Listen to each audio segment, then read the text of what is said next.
Programme में आपको खुशामदीद कहते हैं। मैं असदुल्ला खान हूँ। पाकिस्तान के शिमाल से लेकर जनूब तक इस वक्त पानी ने तबाही मचा रखी है।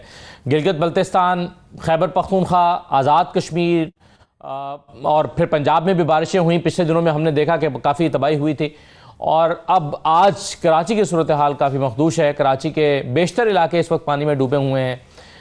पानी इस वक्त भी मुख्तलिफ सड़कों पर खड़ा हुआ है, अंडर पासिस पर खड़ा हुआ है, ट्रैफिक जैम है और इस वक्त भी बारिश हो रही है कराची में। इस वक्त जब मैं आपसे बात कर रहा हूं तो इस वक्त भी बारिश जारी है और 7 अफराद के जाँ बहक होने की इत्तला है हमारे पास और कई अफराद ज़ख्मी भी हैं। मुतअद्दिद वाक़यात पेश आए हैं, दीवार गिरने के, कच्चे घर गिरने के और करंट लगने के वाक़यात पेश आए हैं, जिसके नतीजे में ये तबाही हुई है।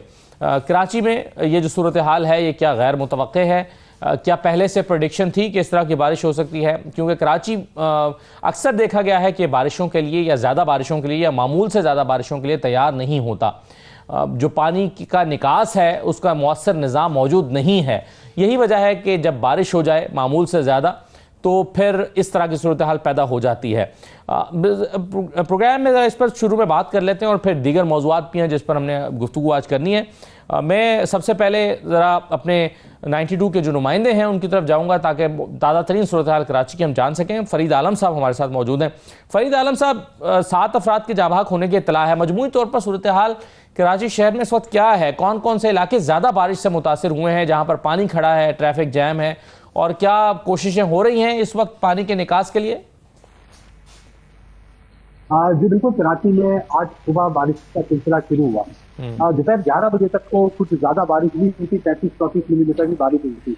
लेकिन दोपहर के बाद कराची में जो बारिश थी उसमें शिद्दत आ गई और शिद्दत इतनी तेज थी कि दोपहर 3 बजे के बाद मुसलसल 1.25 घंटा यहाँ पर बारिश हुई है, जिसके लिए शहर में तबाही मचा दी है। गवर्नमेंट ने बजाती इदारों में, कराची वाटर कॉर्पोरेशन हुआ, इनकी जानिब से इकदाम तो किए जैसे कि बारिश होगी तो उससे पानी की निकासी कर दी जाएगी। उमूमन कराची में इतनी शदीद बारिश होती नहीं है तो इसलिए यहाँ पर इंतजाम भी इस किस्म के नहीं किए जाते। नॉर्मल बारिश होती है, इससे पानी की निकासी कर दी जाती है। लेकिन आज जो बारिश हुई है उसने पूरा शहर का नक्शा ही बदल कर रख दिया है। कराची शहर का कोई इलाका ऐसा नहीं है जहाँ पर 3 से 4 फीट पानी जमा ना हो। कोई चारा ऐसी नहीं है जहाँ पर 2.5 से 3 फीट पानी जमा ना हो। और 2 बजे 3 बजे के बाद से ये सूरत तब्दील होना शुरू हुई और शाम 6 बजे तक सूरत इंतहाई खराब हो चुकी थी। कराची की जो पोस्ट एरिया थे जिसमें गुलिस्तानी दौर है, गुलशन इकबाल है, नॉर्थ नाजमाबाद है, गुलशन हदीद है, ओल्ड सिटी एरिया है, इन इलाकों के अंदर सूरत इतनी बदतरीन हो गई कि तमाम की तमाम सड़कें पानी में डूब गई। जो रिहायशी इलाके के अतराफ में वो तमाम के तमाम पानी में डूब गए, जिसकी वजह से दोपहर 3 बजे के लोग ट्रैफिक में फंसे गए और ताहल अपने घरों तक नहीं पहुंच पाए। चारे सर्कल के ऊपर 3 से 4 फीट पानी जमा हो गया था। यूनिवर्सिटी रोड की बात करें तो यूनिवर्सिटी रोड पे हुकूमत का एक ना खत्म होने वाला बस मंसूबा, रेड लाइन बस मंसूबा चल रहा है, उसका तामीराती काम है, जिसकी वजह से पूरी सड़क टूट का शिकार है। वहां पर तकरीबन 30 फीट पानी जमा था, वहां पर ट्रैफिक अभी तक जाम है। सारे पाकिस्तान के पूरे ट्रैफिक भी जाम हुआ है। अबुल हसन इस्लामी रोड पे ट्रैफिक जाम है, राशिद बिनास रोड पे ट्रैफिक जाम है, इसमें सीना रोड पर ट्रैफिक जाम है। तो फरीद आलम साहब, ये बताएं कि ये गैर मुतवक्के सूरत हाल है या बारिशों की पेशगोई पहले से की गई थी? अलर्ट जारी किए गए थे कि ये अर्बन फ्लडिंग होने वाली है कराची में? देखिए, अभी अर्बन फ्लडिंग तो नहीं हुई, लेकिन बारिश की पेशगोई महकमा मौसमियात की जानिब से की जा चुकी थी। और महकमा मौसमियात से सुबह मेरी जब बात हुई थी मेट्रोलॉजिस्ट से, तो उनका कहना यह था कि हमने शहरी इदारों के इस हवाले से मुकम्मल तौर पर आगाही दी है कि कराची में बारिश होगी और गैर मुतवक्का बारिश हो सकती है, जिसके बावजूद जो है शहर में बलदियाती इदारों और शहरी इंतजामिया की जानिब से किसी किस्म के कोई इकदाम नहीं किए गए। आज तो बारिश कुछ भी नहीं हुई, महकमा मौसमियात ने पेशगोई की है। फरीद आलम साहब, आमतौर पर हुकूमतें जो है वो मानसून के मौसम में वैसे भी तैयारी रखती हैं। नदी जो नाले हैं उनको खुलवा दिया जाता है या कचरा उठाया जाता है, तैयारी उसके लिए की जाती है। तो इस तरह की कोई चीज़ कराची शहर में पहले से नहीं की गई थी? जी देखिए, कराची में भी नाले साफ होते, थोड़ा सा इस चीज़ को समझना होगा। कराची में 2 बल्दियाती निज़ाम काम करते हैं, एक है टाउन म्युनिसिपल कॉर्पोरेशन का, दूसरा है बल्दिया उज़्मा कराची का। बल्दिया उज़्मा कराची के पास 45 बड़े नाले जिनकी सफाई सुथराई की जिम्मेदारी बल्दिया उज़्मा कराची की होती है, जबकि 500 से ज्यादा जो छोटे नाले उनकी सफाई की जिम्मेदारी टाउन म्युनिसिपल कॉर्पोरेशन की होती है। बल्दिया उज़्मा कराची की जानिब से अपने हिस्से का तो काम किया जा रहा है, दूसरी तरफ जो टाउन म्युनिसिपल कॉर्पोरेशन है, जो छोटे नाले जो शहर के रिहायशी इलाकों से गुजरते हैं, उनका काम यह है कि जो शहर में बारिश का पानी होता है उन छोटे बरसाती नालों से बड़े बरसाती नालों में जाता है, बड़े बरसाती नालों से समुद्र में चला जाता है।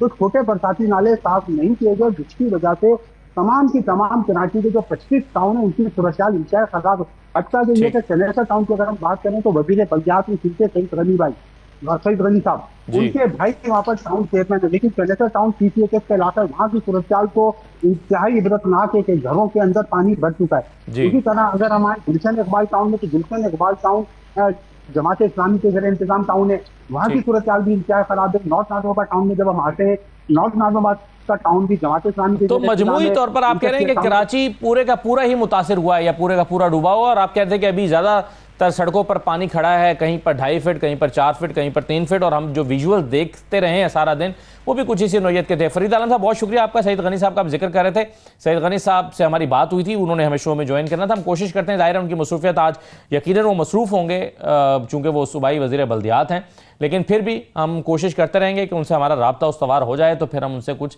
अपडेट ले लें। मेरे साथ प्रोग्राम में खेलदास कोहिस्तानी साहब मौजूद हैं, वज़ीर मुमलिकत हैं, मुस्लिम लीग नून के रहनुमा। बहुत शुक्रिया कोहिस्तानी साहब, खुशामदीद। हाफिज़ अब्दुल्ला साहब हमारे साथ मौजूद हैं, JUI के सीनियर रहनुमा हैं, और अली बुखारी साहब ने हमें ज्वाइन किया, पाकिस्तान तहरीक इंसाफ के रहनुमा। मैं सबको खुशामदीद कहूँगा। जो सूरत हाल अभी हम देख रहे हैं, खैबर पख्तूनख्वा में आज मज़ीद 45 अफराद के जाँ बहक होने की खबरें मौसूल हुई हैं, यानी अमवात 350 से ज़ायद हो गई हैं, और NDA ने हमें बताया है कि मजमूई तौर पर 670 अफराद इस मानसून सीज़न में बारिशों से और सैलाबी सूरत हाल में जाँ बहक हो चुके हैं। 670 अफराद, ये NDA का फिगर है। इस वक्त कहाँ पर क्या हो रहा है और हुकूमतों को क्या करने की ज़रूरत है, ज़रा यहीं से शुरू कर लें, तो फिर दीगर मौज़ूआत जिसमें 27वीं तरमीम भी शामिल है। सेनेट से आज इंसदाद दहशतगर्दी का कानून भी मंजूर हुआ है, जो पहले कौमी असम्बली से मंजूर हो गया था, उस पर JUI और PTI को तहफ़्फ़ुज़ात हैं, उस पर भी कुछ बात कर लेते हैं। और JUI और PTI के कुछ राब्ते भी दोबारा से उस्तवार हुए हैं। मौलाना फजल रहमान साहब से 2 मुलाकातें हुई हैं। इस पर आने से पहले सईद गनी साहब हमारे साथ मौजूद हैं, सूबाई वज़ीर बल्दियात है। बहुत शुक्रिया सईद गनी साहब, आपको खुशामदीद। सर, मजमूई तौर पर जो कराची में सूरत हाल है, अभी हम जान भी रहे थे, क्या ये गैर मुतवक्के सूरत हाल है या हुकूमत को मौसम की पेशगोई की गई थी उसके नतीजे में अंदाजा था कि ये होने जा रहा है? नहीं, देखिए, बारिशों की फोरकास्ट तो बिल्कुल थी, और इसी हिसाब से हमने कुछ मीटिंग्स भी की और हमने डिप्लॉयमेंट्स भी कर दी थी। कुछ क्रॉनिक पॉइंट्स होते हैं जहाँ जो आपके कुछ पंप्स होते हैं वो हम लगा लेते हैं, कुछ लोगों को डिप्लॉय कर लेते हैं, कुछ होते हैं नालों के उसको शुरू कर लेते हैं, तो सारे काम हमने किए थे। लेकिन अब ये तो देखिए मुमकिन नहीं है ना कि 1 ही घंटे या 2 घंटे में बड़ी शदीद बारिश हो जाए और फिर हम ये कहें कि जी वो बिल्कुल पानी नहीं ठहरेगा, फौरन निकल जाएगा, वो मुमकिन नहीं है। हमें ये भी अंदाजा था कि तकलीफ इससे बिल्कुल शहरियों को हासिल हो सकती है, और उसका फौरी तौर पर सोल्यूशन जो है वो किसी के पास भी नहीं होता। हम इंतजार करते हैं कि जब बारिश बंद हो जाए, 4-5 घंटे में बीच में मिल जाए, उस दौरान में हम पानी को जो है वहां से निकालें और सड़कों को दोबारा से शुरू करें। साहब, कौन से इलाके इस वक्त ज्यादा मुतासिर हैं, जहां पर आपका फोकस है, गवर्नमेंट जहां पर ज्यादा फोकस इस वक्त कर रही है? देखिए, जब भी कोई ऐसी चीज पैदा होती है तो हमारा पहला फोकस होता है कि जो हमारी मेन आर्टरीज है, जो मेन शाहराएं हैं, उनको हम किसी तरह से खोल दें ताकि वो चल सकें। जब तक वो शाहराएं चौक रहती हैं तो हम हमारी जो मशीनरी है वो मोबिलाइज नहीं कर सकते, हम अपने लोगों को मोबिलाइज नहीं कर सकते, वो भेजना तो नहीं भेज सकते, तो ये बहुत बड़ा चैलेंज होता है। तो हमारी पहली प्रायोरिटी होती है कि कराची शहर की 7-8 ऐसी शाहराएं हैं जिनको हम थ्रू करें ताकि वो चलती रहें। लेकिन इस वक्त मैं ये बिल्कुल कह सकता हूँ कि शाहरा फैसल का में 2-3 स्पॉट पे बहुत प्रॉब्लम है, और हम कोशिश कर रहे हैं कि उसको कर लें, लेकिन वो जो नाले जो पानी वहां से लेते हैं वो नाले बिल्कुल इस वक्त अपनी मैक्सिमम कैपेसिटी पे पानी ले रहे हैं। लेकिन जब वो पानी आगे थोड़ा सा कम हो जाएगा तो वो इलाके हमारे ठीक हो जाएंगे। लेकिन मसला ये हो रहा है कि अभी थोड़ी देर के लिए बारिश रुकी थी, लेकिन अभी जब मैं आपसे बात कर रहा हूँ उससे 10 मिनट 15 मिनट पहले बड़ी शदीद एक स्पेल हो रहा है, और बड़ी तेज बारिश थी। मैं भी रोड पे ही था, और यकीन करें कि इतनी शदीद थी कि गाड़ी की स्क्रीन से आगे में नजर कुछ नहीं आ रहा था। तो अगर बिल्कुल छोटे छोटे स्पेस आते रहेंगे तो थोड़ी प्रॉब्लम जरूर होती है, लेकिन हम कोशिश कर रहे हैं। और ये मैं बता दूं कि इस वक्त भी पूरी एडमिनिस्ट्रेशन जो है वो सड़कों पर है, बल्दियाती इदारों के जो मुलाजमीन हैं जिनका काम है ये वो सड़कों पर हैं, हमारे मुंतखब नुमाइंदे जो हैं वो सड़कों पर हैं, और हमारी जो इक्विपमेंट हमारे पास अवेलेबल है, मशीनरी अवेलेबल है, गाड़ियां अवेलेबल हैं, वो सारी की सारी सड़कों पर। सही है। तो सईद गनी साहब, आपको क्या लगता है कब तक चीजें मामूल पर आ सकती हैं? कल स्कूलों में तो छुट्टी कर दी गई है, लेकिन जाहिर है मामूलात जिंदगी शायद कल भी मुतासर है। देखिए, असल बात यह है कि मैं एग्जैक्टली टाइम इसलिए आपको बता सकूंगा कि अगर बारिश तवातुर के साथ होती रही तो हमारे लिए मुश्किल रहेगी। अगर हमें 4-5 घंटे बीच में मिल जाते हैं तो इंशाल्लाह ताला हम तमाम जो मेजर आर्टरीज हैं कराची शहर की, बहुत ज्यादा असर इमरजेंसी सैयद गनी साहब जहां पर है, जिन इलाकों में जहां पर आप खास तौर पर शहरियों से कहना चाहेंगे कि घरों से ना निकलें, मोहतात रहें, वो ज्यादा मुतासरा इलाके कौन से हैं? नहीं देखिए, इस वक्त तो हकीकत ये है कि पूरे शहर में बारिश हुई है और इस वक्त तो सड़कों पे वो लोग फंसे हुए हैं जो ऑफिस में थे या कहीं और थे, तो घूमने के लिए, तफरीह के लिए तो मैं समझता हूँ कि कोई भी नहीं निकला। वो तमाम लोग बेचारे अपने घरों की तरफ ही जा रहे थे जो इस वक्त स्टक हो गए। अब जो आबादियां हैं वहां पर भी पानी है और जो नशीबी इलाके हैं वहाँ घरों में भी पानी लोगों के है, लेकिन वो पानी उस वक्त तक नहीं निकलेगा जब तक कि हमारे मेन रोड जो हैं, जो गलियां हैं, वो जब तक शुरू नहीं हो जाती और हमारे नालों से पानी जब नीचे तक उतरना नहीं शुरू हो जाता। लेकिन अच्छी बात यह है कि हमारे तमाम जो मेजर नाले हैं वो पानी इस वक्त ले रहे हैं, वो नाले चल रहे हैं और वो पानी आगे फेंक रहे हैं। बहुत शुक्रिया सैयद गनी साहब, बहुत शुक्रिया प्रोग्राम में शिरकत करने के लिए। हमें अंदाज़ा है आपकी मसरूफियत भी इस वक्त है, लेकिन मौक़िफ़ चैनल सिंध हुकूमत का भी आ गया। मैं खेलदा साहब, बड़ी तशवीश की वजह से बात है, आपका भी शहर है कराची और वहाँ पर यानी नदी नाले चलें, पानी कुछ ले तो रहे हैं, लेकिन बहरहाल कुछ चौक हैं तो मेन शाहराएँ डूबी हुई हैं और मेन शाहराएँ जो डूबी हुई हैं अगर वो क्लियर नहीं होंगी तो गलियों में जो पानी खड़ा है वो भी नहीं निकलेगा। तो इस वक्त अजियत से गुजर रहे हैं कराची शहर के वासी। देखिए, कराची भी हमारा है, KPK का कोई शहर हो, बुनेर हो, सब पाकिस्तान है, पंजाब में हो, ये वक्त ऐसा होता है हमें सबको एक दूसरे पे या हुकूमतों पे, वफाक सूबे पे, सूबा हुकूमत पे या बल्दियाती इदारों पे करने के बजाय हमें फौरी तौर पे अवाम को रिलीफ देने की ज़रूरत है। जिस तरह सईद गनी भाई ने फरमाया कि लोग अभी सड़कों पे लोग फंसे हुए हैं, हज़ारों की तादाद में, लाखों की तादाद में, 2.5-3 करोड़ की आबादी का शहर है। तो हम सब दुआगो भी हैं और हुकूमत अपनी कोशिश कर पहुँच जाए, दफ्तरों से लोग निकले। जिस तरह KPK में तबाही हुई है, आपने खुद फरमाया, NDA में कोशिश करें, हमारे पाक फ़ौज जो है, उनके जवान जो है उस ऑपरेशन में आवाम को रिलीफ देने के लिए या आवाम को महफूज जगहों पे पहुंचाने के लिए अपनी पूरी एक इमरजेंसी जैसी सूरत हाल है। बहुत अफसोसनाक सूरत हाल है, इतनी बड़ी कीमती जानें ज़ाया हो जाए और हम बैठ के फिर ये ज़ाहिर है गवर्नेंस के इशू तो हैं, हर जगह है, ये नहीं कि नहीं है। कराची जैसा शहर है उसमें पानी की निकासी का ये सारे मामलात हैं, मगर इस वक्त हमारा फोकस ये होना चाहिए, वो KPK हो, सिंध हो, पंजाब, कहीं पे भी हम सब दुआगो होने चाहिए। हम सब की कोशिश, हुकूमतों की कोशिश ये होनी चाहिए कि ज़्यादा से ज़्यादा आवाम को नुकसान से बचाया जाए, आवाम की इमलाक को बचाया जाए, गाड़ियों को। तो ये हुकूमतें अपना काम कर रही है, इदारे तमाम अपने काम कर रहे हैं। आप देख रहे हैं वज़ीर आज़म शहबाज शरीफ साहब और NDA में पूरा यहाँ पे एक इस्लामाबाद में उसको जो फोकस किया हुआ है। आज भी आपने एक प्रेस कॉन्फ्रेंस अता तारर साहब, वज़ीर इत्तलात और DGIS किया था और NDA में मिलकर पूरी आगाही की कि क्या सूरत हाल है। तो हम पूरी कोशिश कर रहे हैं कि आवाम को ज़्यादा से ज़्यादा। हाफिज़ अब्दुल्ला साहब, इसमें आप कितना इंतज़ामिया को ज़िम्मेदार या हुकूमतों को ज़िम्मेदार समझते हैं और कितना आप समझते हैं कि नहीं कुदरती आफत है, हुकूमत इसमें कोई रोल प्ले कर ही नहीं सकती थी, ये तो कुदरती आफत है, बस ये होना था? या आप समझते हैं कि भाई इंतज़ामिया किसी हद तक इसमें कसूरवार है, पहले से तैयारी नहीं कर रखी है? जैसे कराची शहर में तो हमें मामूल से ज़रा बारिश हो जाए ज़्यादा तो ये सूरत हाल फेस करना पड़ जाती है। बिस्मिल्लाहिर्रहमानिर्रहीम, बहुत शुक्रिया। देखिए, असदुल्ला खान साहब सितम ज़रीफ़ ही है कि हमें इत्तेफाक, वहदत, यूनिटी उस वक्त याद आती है जब कोई मुसीबत आन पड़ती है। आज जब सैलाबी तूफ़ान और बारिशों की सूरत में जो हादसात और सानिहात हम देख रहे हैं और कौम भुगत रही है, मेरे ख़्याल में ये नाकाबिल बर्दाश्त है। अब खैबर पख्तूनख्वा में मैं तनकीद नहीं कर रहा हूँ, मैं वफाकी हुकूमत को भी ज़िम्मेदार समझता हूँ, मैं सूबाई हुकूमत को भी ज़िम्मेदार समझता हूँ, मैं मकामी मैनेजमेंट और इंतज़ामिया को भी ज़िम्मेदार समझता हूँ। देखिए, आपने सवाल पूछा कराची से, जो आपके सहाफ़ी है उनसे पूछा, उन्होंने कहा कि वक्त से पहले ये पेशगोई जारी की गई थी कि ये इस तारीख़ से इस तारीख़ तक, यानी अगस्त की, तो मुझे भी याद है 22 अगस्त तक मानसून का दौरानिया है, इधर कुछ भी हो सकता है। हाँ, लेकिन बल्दियाती इदारे हरकत में नहीं है। लेकिन बल्दियाती तो क्या, अब 15 साल से कराची में किसकी हुकूमत है? उसने बताया कि एक टाउन की हुकूमत है, एक म्यूनिसिपल कॉरपोरेशन की हुकूमत है, ऊपर सूबाई हुकूमत है, फिर वफाकी हुकूमत है। मुझे बताइए कि किसी एक हुकूमत ने वक्त से पहले जिम्मेदारी अदा की हो? जब मुसीबत आन पड़ती है, लोगों के घर वगैरह डूब जाते हैं, हज़ारों घर, आबादियाँ उजड़ जाती है। 670 तो सरकार की फिगर है ना कि सिर्फ खैबर पख्तूनख्वा में अमवात हुई हैं, जो रिपोर्ट हुए हैं, शहादतें हुई हैं। जी, इसका मतलब ये है कि ज़ख्मी हज़ारों में होंगे, लेकिन वो फिगर कहाँ है जो अभी तक लापता है? वो फिगर कहाँ है जो मलबे तले पड़े हैं? कितने आबादियाँ, कितनी घराने, कितने यानी ऐसे घराने भी है कि एक 12 साल का बच्चा वो अभी ज़िंदा है। वो कैसे ज़िंदा है वो तो पता नहीं है, वो बच चुका है। बाकी 37 अफराद, 21 अफराद ख़ानदान के, ये सारे सैलाब की नज़र हो गए। अब जब आपको कहा जाता है कि कुछ भी हो सकता है, मानसून का दौरानिया है, 1 हफ़्ता या 10 दिन अगस्त की, फिर सूबाई हुकूमत की ज़िम्मेदारी क्या बनती है?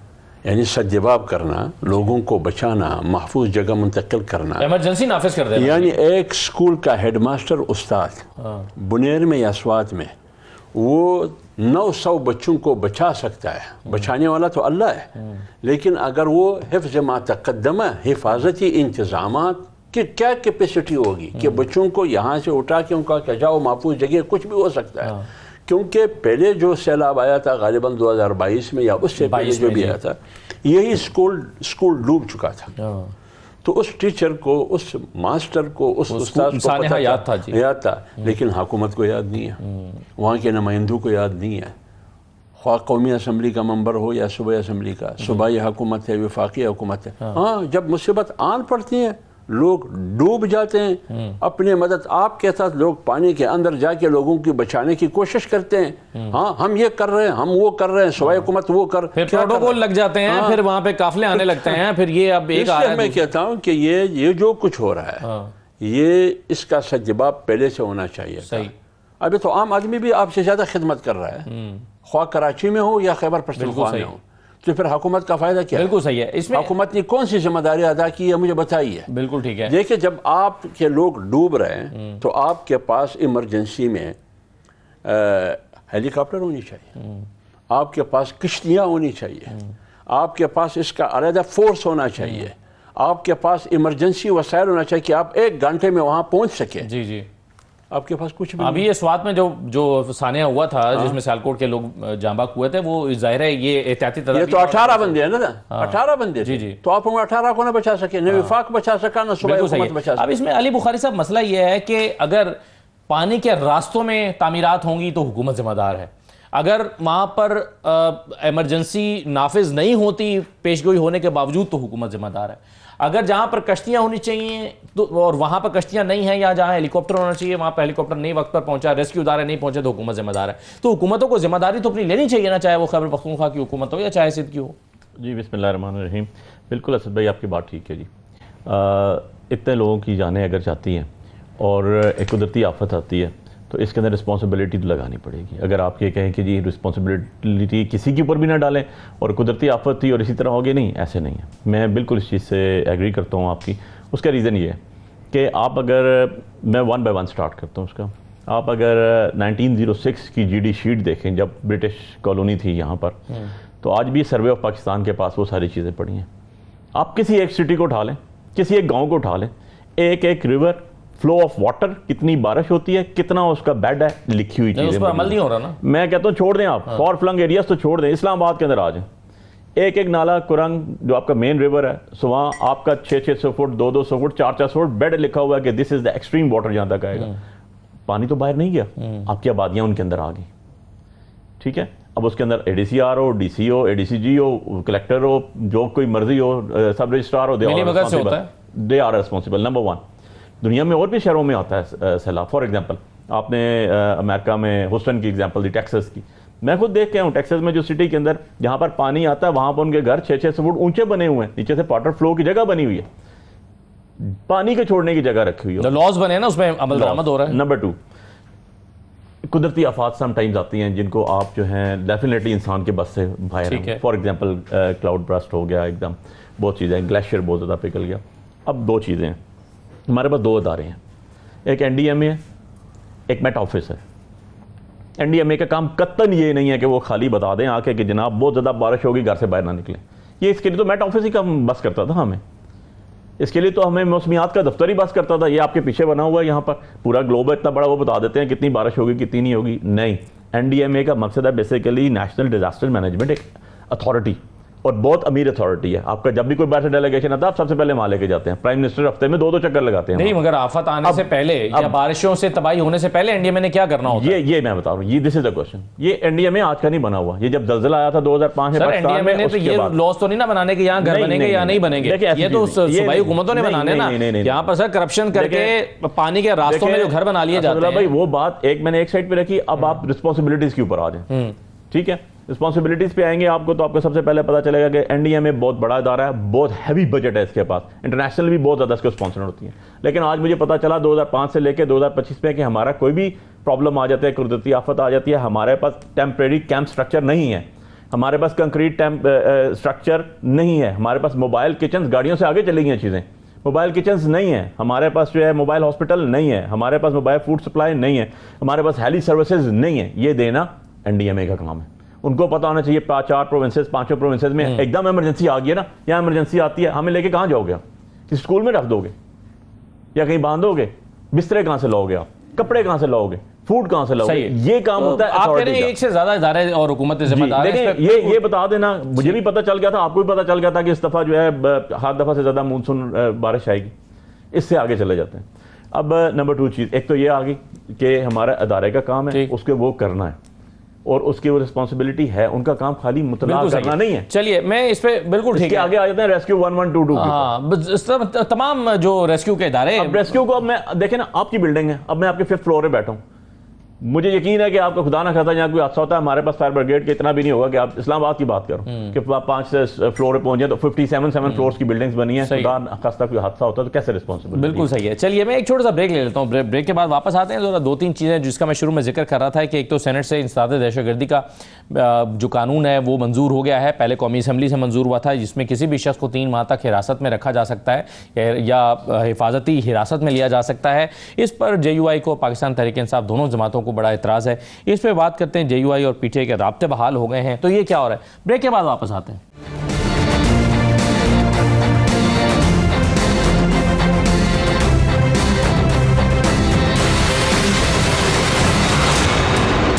ब्रेक के बाद आपको दोबारा खुशामदीद कहते हैं। खेलदार साहब, कौमी असम्बली से पहले मंजूर हुआ, अब सेनेट से इंसदाद दहशतगर्दी कानून में जो तरमीम का बिल है वो मंजूर हो गया। अब इसमें किसी भी जो सिक्योरिटी लॉ इन्फोर्सिंग एजेंसीज हैं, इदारे हैं, उनको, और सिविल इदारे भी इसमें शामिल हैं, उनको ये इख्तियार हासिल हो गया है कि वो 3 महीने के लिए किसी शख्स को हिरासत में रख सकते हैं। अब बैरिस्टर अली ज़फ़र साहब को मैं सुन रहा था, वो कहते हैं कि जी ये SHO को के पास भी अभी इख्तियार आ गया कि वो किसी को भी उठा के अंदर डाल सकता है। पाकिस्तान की पुलिस जिस नौयत की है, क्या एक SHO को ये इख्तियार दिया जा सकता है कि वो किसी को 3 महीने के लिए बग़ैर जुर्म साबित हुए अंदर रख सके? देखें, आपको ये बात तो रियलाइज़ करनी पड़ेगी, दहशतगर्दी है, KPK हो, बलूचिस्तान हो, यहाँ कहीं पे भी इस किस्म की पाकिस्तान के अवाम को सामना है, हमारी फोर्सेस को सामना है। कानून साजी हमेशा बेहतरी के लिए की जाती है और बेहतरी की उम्मीद और उसका इस्तेमाल सियासत के लिए किया जाता है। नहीं, ये बारी हाथ सर आप देखें ना, 780 के मुकदमा जितने सियासतदानों में बने उतने दहशतगर्दों पे तो नहीं बने ना। नहीं, देखें आप, 2013 से पहले जो पाकिस्तान था, कराची जल रहा था, KPK जल रहा था, बलूचिस्तान, तो उस वक्त हमें ज़रूरत पड़ी, नेशनल एक्शन प्लान हमने किया। कराची टारगेट ऑपरेशन जब शुरू किया तो हमने तमाम जमातों को, वज़ीर-ए-आज़म नवाज शरीफ साहब ने गवर्नर हाउस में बिठा के और हमने कानून साजी करके दी, तो ज़रबे अज़म में कामयाबी हमें हासिल हुई, कराची टारगेट ऑपरेशन में हमें कामयाबी हुई। तो मैं समझता हूँ इस पर जब भी कोई कानून की ज़रूरत तरामीम की या कोई इस तरह होती है तो हमें करनी चाहिए। हम तो ये इदारों की बेहतरी के लिए होता है, ये तो आवाम की बेहतरी के लिए, ये तो मुल्क की बेहतरी के लिए है। इसमें क्या ऐसी बात है? अगरचे मैं समझ, पहले ये बताएं कि क्या एक SHO को ये इख्तियार हासिल हो जाएगा कि वो किसी शख्स को हिरासत में रख सके?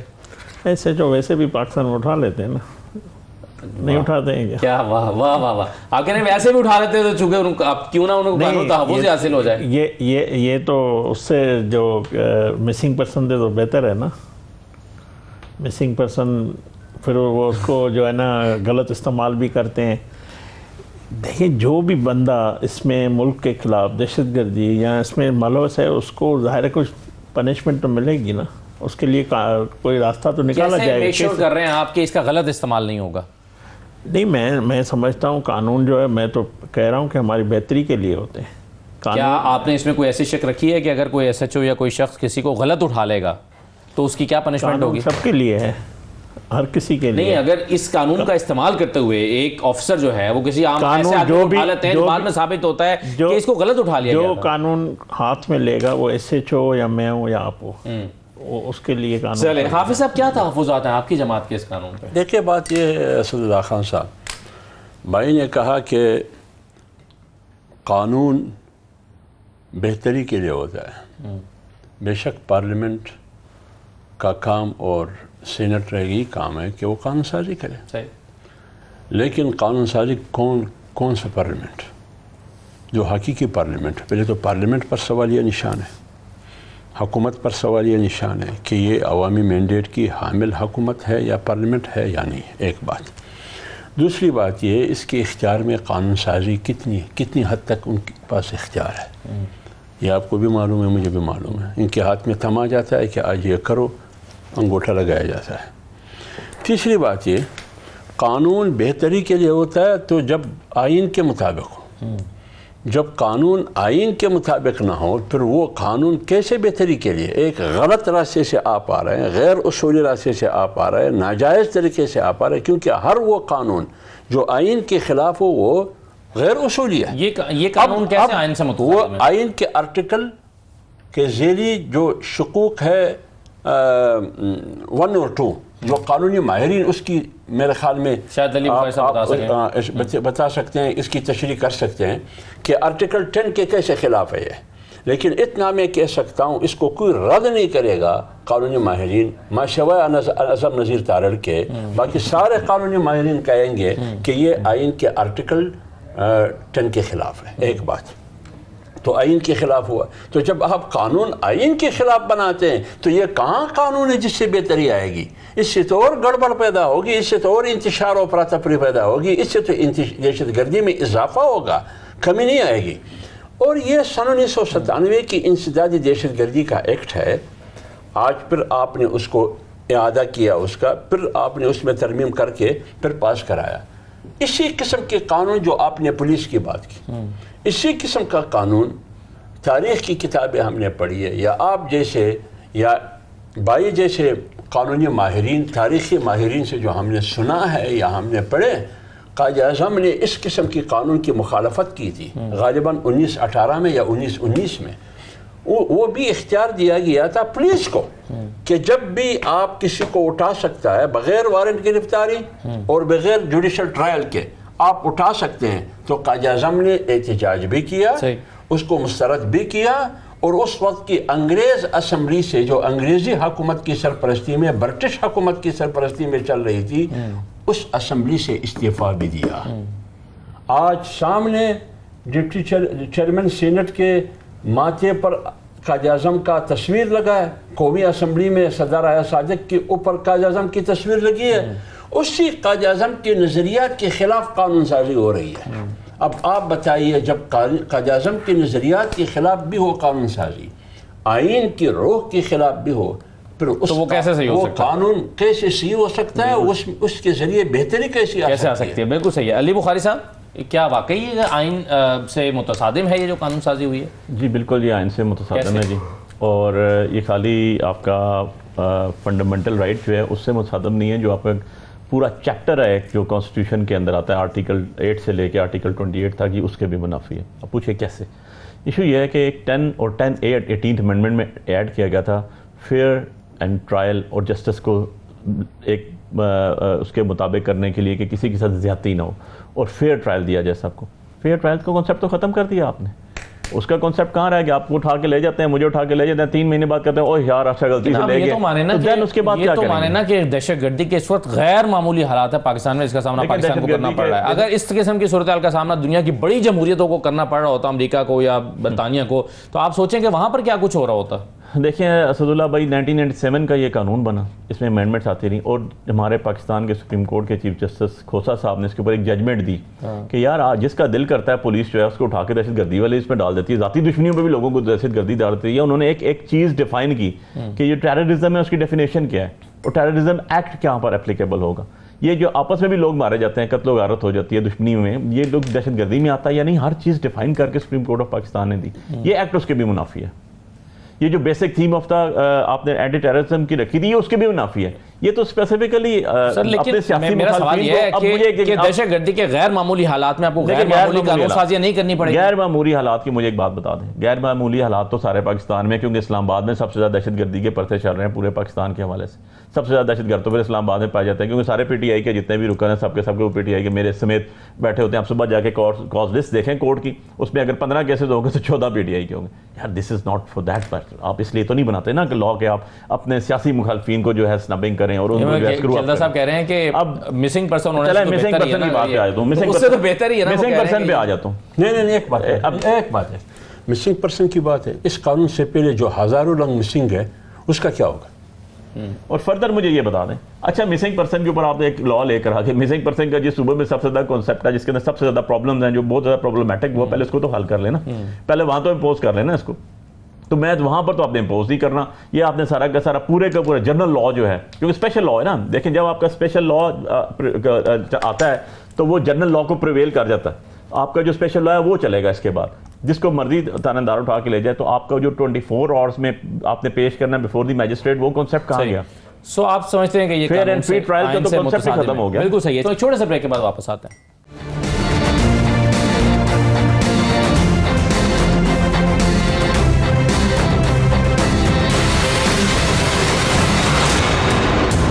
ब्रेक के बाद आपको दोबारा खुशामदीद कहते हैं। सूबे बनने के हवाले से इंतजामी यूनिट्स होने तो चाहिए, इससे इंतजामी तौर पर जाहिर है पाकिस्तान इतना बड़ा मुल्क है, जितनी बड़ी आबादी है, जितना बड़ा जोग्राफिया है, इसकी अगर आप दूसरे ममालिक से कंपेयर करें तो हम देखते हैं कि छोटे छोटे इंतजामी यूनिट्स होते हैं और ज़्यादा बेहतर चीज़ें होती हैं। आप इस पर रिस्पॉन्ड करना चाह रहे थे आप सबकी बात पर कि पहले ये जब गद्दारी क्यों थी, जब लोग मांग रहे थे सुबह, और अब आप कैसे चाहते हैं कि ये होने चाहिए? पहले बताएं, आप भी चाहते हैं कि होने चाहिए या नहीं? देखें, मौलाना साहब ने तो 27वीं तरमीम में इतना सब कुछ डाल दिया। जो मैंने बात की थी फाटा तो किया ना उन्होंने, सारा बोझ हम पे ही डाल दिया कि ये भी हो रहा है वो भी हो रहा है। देखें, एक आइन है, कानून है, जब तक आपको सूबे से डिमांड नहीं आएगी, कोई भी अगर सूबे में इंतजामी यूनिट किसी भी सूबे में बनता है वो उस असेंबली से आना चाहिए। करारदाद पास है कि नहीं सर सूबा बनना चाहिए? देखें, नून लीग तो चाहती है 1000 सूबा बने। पीटीआई ने वादा किया था कि जुनूबी सूबा जो तहरीक थी उसको शामिल भी नहीं कर सके ना। हम भी कहते हैं जुनूबी पंजाब, आप ये कहते हैं 1000 सूबा बने, पंजाब इतना बड़ा उसको नहीं, हम भी कहते हैं कि जुनूबी पंजाब बने, मगर ये बड़ा आसान नहीं है इतना। ये देखें ना, ये अवाम का फैसला होगा। ठीक है कि वहाँ की असेंबली करारदाद पास करती है, नेशनल असेंबली पास करती है, इस पे हर चीज़ पे इत्तेफाक की ज़रूरत है। आप अवाम की मर्जी के खिलाफ फैसला नहीं कर सकते। आप ये टीवी पे तजिए तो कर सकते हैं, मगर इसके लिए ज़मीनी हक़ाइक़ जो है ना, नुमाइंदों के पास ये इख्तियार है। अली बुखारी साहब, सर देखिए, मैंने आपको कहा 2 मिनट है मैं करारदाद पंजाब असेंबली से भी पास होगा, बलूचिस्तान असेंबली से भी पास होगा, सिंध असेंबली से भी पास होगा, पंजाब से नहीं होगा, पंजाब से भी पास होगा। पहले मैं आपने कहा, क्योंकि ये सारे 47 फार्म की रिजल्ट है ना। हाँ, ये वो चीज़ें हैं, ये सब कुछ होगा। अब ये बताइए, पंजाब 4 सूबे कैसे हो गए? पंजाब वस्ती पंजाब, हेडक्वार्टर लाहौर, उसमें कौन से अजला होंगे? लाहौर, कसूर, शेखपुरा, ननकाना, ओकाड़ा। पंजाब शमाली, हेडक्वार्टर रावलपिंडी, अटक, जेहलम, चकवाल, म्यावाली, खुशाब। पंजाब जनूबी, हेडक्वार्टर मुल्तान, खानेवाल, विहाड़ी, लोधरा, बावलपुर, रेमर खान। मेरी बात सुनिए। पंजाब मगरबी, हेडक्वार्टर फैसलाबाद, टोबाटेक्सिंग, जंग, सरगोदा, बक्कर। अब आप खुद अंदाजा लगाए, ये 4 सूबे होंगे। फिर तो चुदराहट खत्म हो गई। अली बुखारी साहब, आपकी आज तो एक तो इमरान खान साहब से आप वाहिद हैं जिनकी मुलाकात हो गई, और दूसरा ये कि जेयूआई के साथ पीटीआई के राब्ते बहाल हो गए हैं। क्या इसमें? जेयूआई एक पॉलिटिकल पार्टी है और हमारे राब्ते कभी खत्म ही नहीं हुए। हमारे राब्ते होते हैं इशू बेसिस के ऊपर। देखिए, जब आपका इशू आता है तो आपके राब्ते होते भी हैं, और डेफिनेटली पॉलिटिकल पार्टीज के राब्ते ही होंगे ना आपस में। अभी आपका अपोजिशन लीडर के मौजू पे राब्ता हुआ है, जैसे मौलाना साहब समझते हैं कि आपका होना चाहिए। बिल्कुल जी, अपोजिशन लीडर के हवाले से भी, अदरवाइज भी आप देख लें, अभी मैं और मेरा ख्याल है जेयूआई के हमदुल्ला साहब बैठे हुए हैं, हमारी बात के दोनों तरफ से आप देखें तो एक ही मतलब है कि ये गवर्नमेंट जो पॉलिसीज बना रही है, गवर्नमेंट जो काम कर रही है, गवर्नमेंट जो एक्ट्स लेके आ रही है, ये एब्सोल्युटली गलत है, अगेंस्ट दी कॉन्स्टिट्यूशन है, अगेंस्ट दी फंडामेंटल राइट्स हैं। इनके सारे काम अगर अगेंस्ट दी फंडामेंटल राइट्स हैं तो ये किसके खिलाफ कर रहे हैं ये, और किसके हक में कर रहे हैं? ये कहते हैं बार बार अवाम कहती है, अवाम यार अवाम के नुमाइंदे तो इधर जीत के बैठे हुए हैं, आपने तो हारे वालों को बैठाया हुआ, और आप कहते हैं कि लेजिस्लेशन कैसे हम करेंगे, या हमने क्यों नहीं की, जो हमारा स्लोगन था भाई हमारे पास 2/3 मेजोरिटी नहीं थी, हमारी हुकूमत जो है वो मिलके बनी हुई थी, आपके पास 223-24 मांगे तांगे की 547 की सारी सीटें आपने एक टोकरी में रखी हुई हैं, इसलिए आप तो रात को भी ले जाते हैं। बहुत शुक्रिया अली बुखारी साहब, खेलदार साहब, हाफिज अब्दुल्ला साहब, बहुत शुक्रिया प्रोग्राम में शिरकत करने के लिए। इजाज़त दीजिए, अल्लाह हाफिज़।